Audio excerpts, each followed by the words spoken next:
Hi guys, welcome back to another off-the-record song tutorial. Today I want to take a look at Virtual Insanity by Jamiroquai. Let's see what we can learn from this.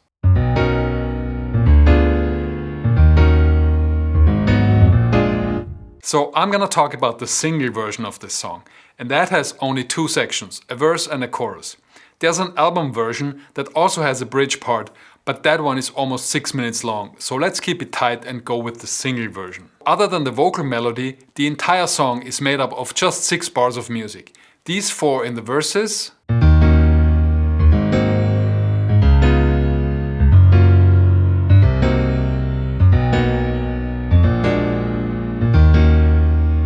and these 2 in the choruses.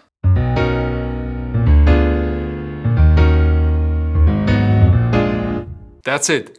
Everything else is just a variation of these 2 phrases, which is great news from a playing perspective, because all we really gotta practice is those 6 bars and then make ourselves aware of the minor variations that happen throughout the song. See, this is why I believe that really understanding the music we play, as opposed to just learning the notes, is so valuable. Being able to reduce a song as complex sounding as this one to an essence of just 6 bars makes things so much easier, despite the harmonic complexity and some really unique structural trickery that's on display here. The harmonic language consists of chords that we might see in a jazz standard. Every single one is at least a 7th chord, and many have 9th or 13th added, both in their natural and altered forms. All the voicings are close position 4-note voicings. So let's start with the chorus because it's simpler than the verse.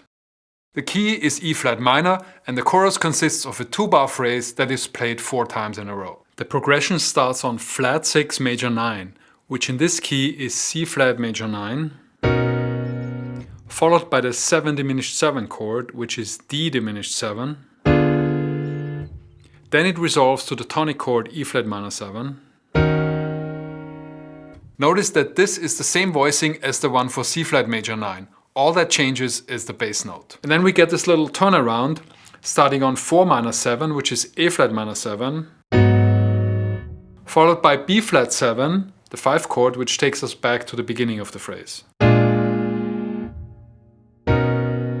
And then there's the rhythm. The basic pattern runs through pretty much the whole song, and it consists of the root in octaves in the bass register on beats 1 and 3,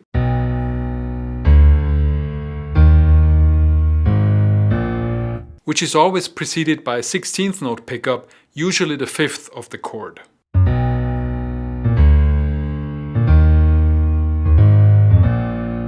And then the right hand chord hits on the second 16th note of beats 1 and 3 and sometimes 4.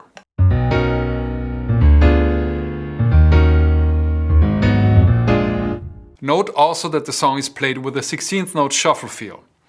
Okay, let's move on to the verse. The verse seems very complicated at first glance, but if you really look at it, it's actually not that bad. Like I mentioned, it's basically just a 4-bar phrase, but there are several different variations of it. Here it is again.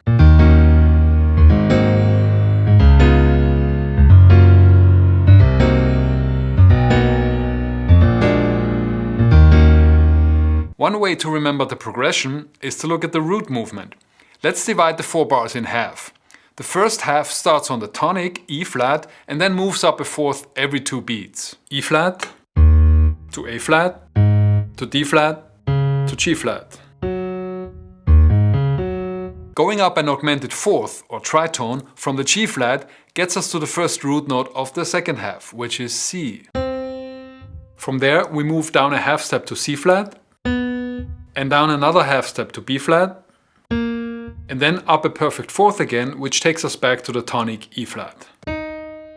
As a side note, playing all these root notes in quick succession creates a pretty hip melody. Now here's the actual left hand part as played in the verses. Once again, it contains octave doublings and those little pickup notes.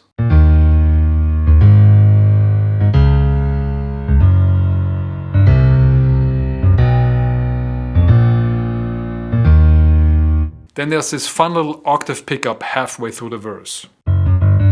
Okay, so now let's look at the chord qualities. The tonic chord is E flat minor 7, voiced like this. Then we got A flat 9, followed by D flat 9,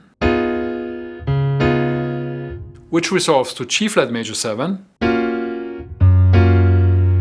Then we got C minor 7 flat 5, which moves down a half step to C flat major 7, which moves down another half step to the 5 chord of the key B flat 7 augmented, which then resolves back up to the tonic E flat minor 7. And that's essentially it. Now let me show you how they work with this basic 4-bar phrase to put together the two verses, which are structurally different from one another, plus the intro and the interlude. Once again, here's our 4-bar phrase. Let's call this the prototype. The first verse starts with 2 of these 4-bar phrases in a row. Pretty simple. But then it gets interesting. The third phrase is almost the same, except it starts on the second chord, the A flat 9, and then moves through the exact same progression. Let's call this prototype variation A. The 2 beats of E flat minor 7 that are removed from the beginning are added at the end, so we still end up with a full 4-bar phrase. And then the fourth phrase is similar to variation A, except it leaves out the last bar and is therefore only 3 bars long. Let's call it variation B. And that's the first verse done. The second verse also starts with the 4-bar prototype. The second phrase is yet another variation. It also removes the 2 beats of E flat minor 7 from the beginning of our prototype, but it doesn't add anything at the end. So we end up with a 3.5 bar phrase. Let's call this variation C. This variation C repeats in the third phrase, followed once again by the 3-bar variation B, just like at the end of verse 1. And that's the second verse. The intro is yet another variation of the prototype. This time they're simply leaving out the last 2 beats, creating another 3.5 bar phrase. This is variation D. And then there's an interlude, which consists of the regular prototype followed by variation B. So there's 4 different, very complicated sounding sections, verse 1, verse 2, intro and interlude, that are all just different expressions of essentially the same 4-bar phrase.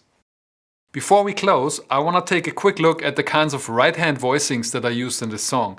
There's 3 types. In versions of a 1-3-5-7 shape, in versions of a 3-5-7-9 shape, and a 7-3-5-7 shape. The 1-3-5-7 shape appears in first inversion,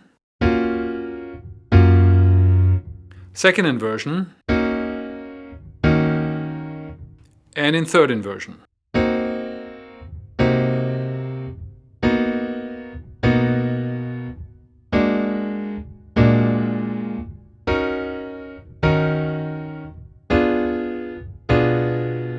The 3-5-7-9 shape appears in second inversion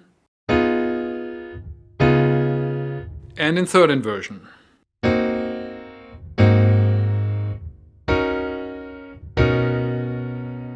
Notice that none of these voicings are in root position. And lastly, the A flat minor 7 and B flat 7 chords in the little turnaround of the chorus are voiced with 7-3-5-7.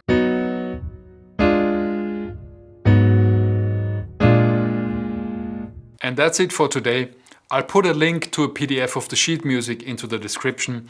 I hope you got some value from this video. Like and subscribe if you did, and I'll see you next time. Bye.